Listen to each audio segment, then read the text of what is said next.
புயலுக்கு பின் மதுவுக்கு மட்டும் தட்டுப்பாடில்லை, பாலுக்கு தட்டுப்பாடு.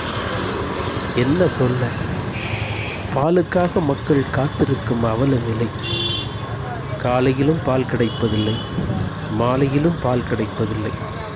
குழந்தைகளை வைத்திருக்கும் தாய்மார்கள் படும் பாடோ பெரும் பாடு. பாலுக்காக அங்கங்கே கடைகளுக்கு முன்னால் கூட்டம் கூட்டமாக மக்கள் தவித்து கொண்டிருக்கிறார்கள். தெரு தெருவாக அலைகிறார்கள், பால் கிடைக்குமா பால் கிடைக்குமா என்று. மதுக்கடைக்கு இருக்கும் சுதந்திரம் இந்த பால் கடைக்கு இருப்பதில்லை. ஏழை மக்கள் டீ போட்டு குடிக்கும் அந்த ஒரு சூழல் கூட ஏற்படுத்த முடியாத அவல நிலையை சென்னையில் பார்க்கும்போது மனது வேதனை அடைகிறது. பால் எல்லோருக்கும் அவசியம் என்பதை உணராமல் இருப்பதுதான் மனதிற்கு மிகவும் வேதனை அளிக்கிறது.